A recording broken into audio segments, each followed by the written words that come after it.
Well, hi everybody. Catching you up today. We are into 2009 now, right at the very start. Of course, we've had your entries coming in thick and fast. Got a couple actually today. First, this handsome-looking chap.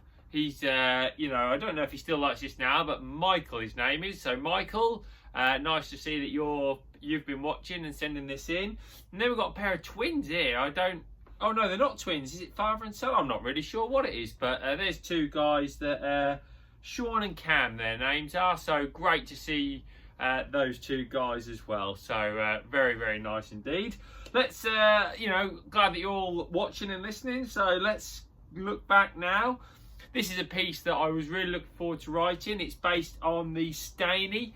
I think the Stainy makes me feel quite nostalgic actually when I think about the Stainy, because I would say it shaped who I am as an angler, because it was the only place where I went with any regularity. I never went anywhere else in the same sort of week in, week out nature like I did on the Stainy, and the level of angler that was fishing there was really good.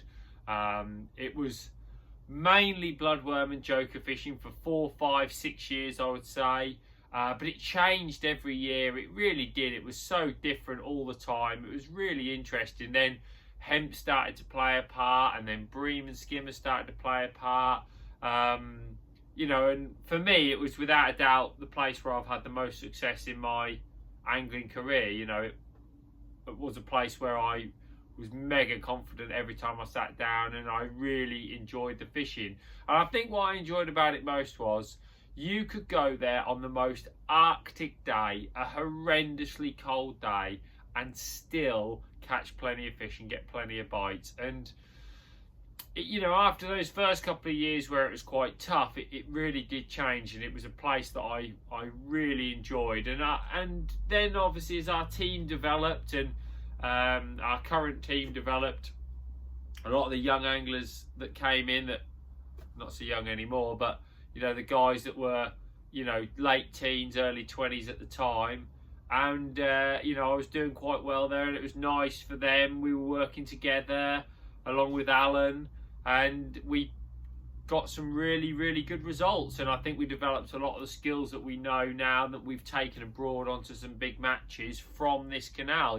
We often reference it whenever we go away, and without a doubt, when we won the World Club Champs on a big canal in France, things we'd learned from the Stainy meant that we were 3 or 4 steps ahead at the start of the week, and we could focus on other things. So really a brilliant place. And this catches up really. I'd been on the Stainy for 2 years at this point. I'd had a really fantastic time in those 2 years. Very, regular section wins and things like that. And, I'd managed to win one of the leagues. So I was really confident, and it's really interesting to look back at this. I mean, this is 2009, so it's a long time ago, and just read a little bit about what I was doing and a couple of the matches that we were on at this time. So let's have a little look and see what it says. So since starting the series, I was really keen to write about it, which is what I've been saying. And coming from Norfolk, there was no bloodworm and joker fishing at all. Literally nothing. I'd never even seen a bloodworm until I joined Hot Rods. And then even with Hot Rods, it was only on the Winter League final on the Neen that we started using the bait. Dave Vincent was in the team then, and he had a good knowledge of the bait for definite, and I learned some good things off Dave. I'm always grateful for Dave, and Mick really. They taught me some interesting things about feeding and things like that. So that was a good start for definite. And then basically we moved on, and when I moved up there, I'm saying here that I developed a lot of things. I went in with fresh eyes. A lot of the anglers were fishing sort of soils and leams exclusively. I think because it had quite a history of perch rather than roach, but roach were coming in and roach were changing. So all my squat fishing background meant that I went with ground bait, and I started with ground bait, and I used ground bait all the way through the year. So anglers were going to soils and leams you know, November time, December, they were all doing it. I mean, Alan had such unbelievable success there. You know, I think a lot of them were doing that, but it gave me ground bait, and that was unbelievable because I could feed some ground bait. We would have times when you'd feed ground bait and I could catch roach steady away all day, and anglers around me couldn't catch a roach. And it is the power of that ground bait that drew the fish in, without a doubt. Obviously, of course, that changed, and then everybody was using ground bait. That's how things evolve anyway. But it was very interesting. I always used to have quite a lot of brown crumb in my mix. It was quite a high quantity of brown crumb, which is quite interesting.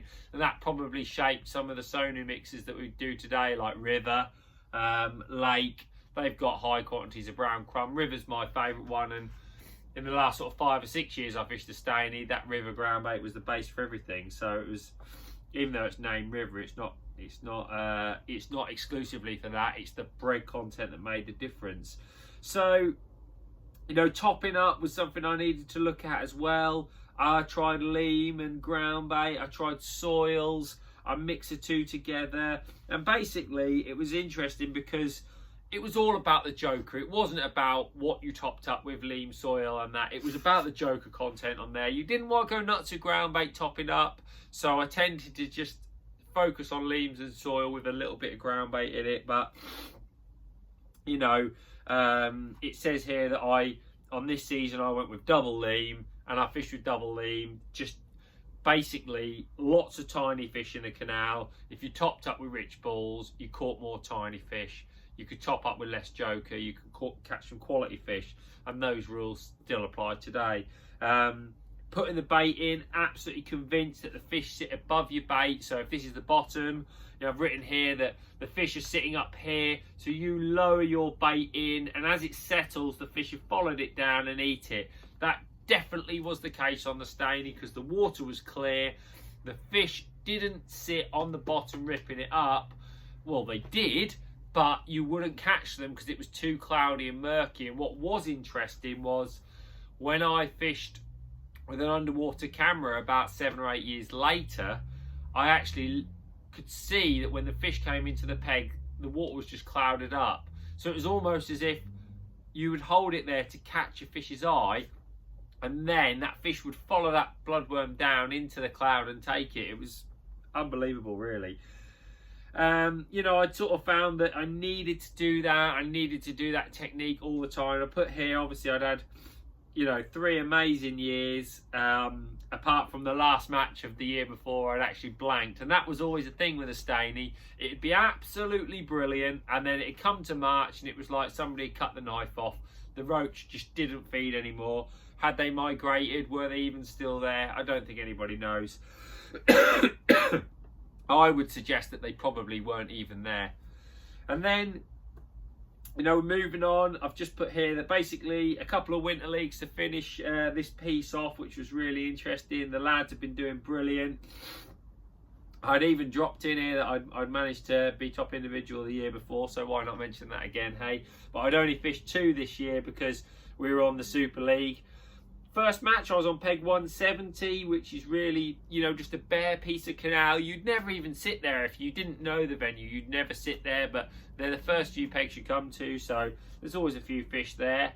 Now, I put here that I fed a 5 metre line negatively for perch, an 11 metre main line, and then I had a swim at 14 metres, which was about a foot shallower. All the rigs, 0.6, 0.8 magic 6s. That would still be the float today. It was just absolutely unbelievable. And on the whistle, 3 balls at 11, 6 balls at 14, and I put 250mm joker in those 9 balls. So 3 of those went at 11, 6 of those went at 14 metres. And it got the peg going. Don't forget there was only a 1 pint joker limit back there, which is interesting. I used to take a measured pint to my peg every time because, you know, if you're catching fish and doing well, not that I never like to cheat, so I just felt that I needed to be absolutely on the ball every time. So I take a measured pint, which is why 250 at the start was good, because you're probably talking about, well, it's 560 mils in a pint or 568 mils in a pint, but obviously you're packing it down a little bit and all the rest of it. So by the time it puffs up a bit and you put it in the in the cup, you're probably talking about at least a third of your bait. No bite short, and then out to 11 metres, started to catch a few fish, but there was some skimmers about, which is really interesting. It was probably the first year some skimmers showed. I caught probably £1.5 pound of roach at this time. You know, I was doing okay, catching a few fish, got up to about £5, and next to Oliver Scott on again. He was fishing for another team back then. He's proud to say that he's my teammate now, so really good. But Oliver was catching a few fish, but he just had a £3 bream. Always was lucky. You know, but I kept catching, and rumour was there was a lot of skimmers being caught, and then eventually I caught one about £2. You can probably imagine, I've written here Oliver's is 3, mine's 2. Maybe they were both 2.5. We won't know. But anyway, let's skip that one. And Oliver didn't actually notice I caught that, which was quite funny. The last hour I was fishing long, or a lot of people in my section were fishing long with casters, which was a really familiar pattern on the Stainy. People would fish this 16-metre line trying to catch better fish, but I just plundered the bloodworm line. I actually caught 30 roach in the last 30 minutes, which goes to show why my out-and-out bloodworm approach was so powerful at the time. You know, you'd catch a nice quality roach. You can see a net that I've got here from a catch. You know, we don't tend to catch those sort of roach on bloodworm anymore on the canal, which is strange. I actually came second in the section that day. There was a bloke with 3 bream for £15. And then there was 6 weights over 10. Oliver had 11, there was another 12, and I actually had £14 3 ounces, so second in the section. But shows what we're talking about. 10 teams in the Winter League. Everybody's had over £10. What an amazing venue that was. Just a pleasure to be on there, and every year it was so good. I was actually first out of the frame, which all the team gave me a load of grief about. Surprise, surprise. But what a canal match for winter. So we'd actually managed to win the league with a round to go, which was great. That was because there was 3 teams really fighting it out closely behind. Next match, I was on 259 on the flats, and this was quite interesting. I put in that I was disappointed as the peg had been poor the last 2 seasons and had been last the week before. Now 259 actually turned into one of the best areas of the flats. You know, maybe it had changed. I've actually put here, fish have got fins, so you don't know. What an interesting thing that is, because it just goes to show how areas can change. And as it happened, my match went really well, and I managed to win the section with over £12.5 pound of roach. And everybody, there was £7 to £10 back up weight, so really good fishing again. So interesting. We won the league. Triana North just edged out Daiwa Dons and Garblina Wasset. So that was Census North now. Daiwa Dons are still there, and obviously Brown and Osset. And that shows the strength of our league. And we were off to the semi-final at Lindome Lakes to do battle. Really interesting piece. Great to see. Really loved my time on there. I will go back there one day. I will go back and fish winter matches there one day. I really do hope that the times of the past return to the Stainy, because it was just such an amazing time when you were getting 50, 60, 70, and the pairs. The first year me and Joe fished the pairs together and we won the pairs. There was actually 60 pairs on that match, so 120 anglers for all 6 matches. There was open matches in between. It was an amazing time for that canal, and I'd love to go back. So I'm sure I will one day. I know it's still absolutely solid, and maybe we'll run some matches there in the future. But what an interesting catch-up. That was February 2009 issue. Probably do another one tomorrow. Just missed an odd day now and then, let you all catch up. But let's put another one on tomorrow and see where it led us as we came out right in the depths of winter.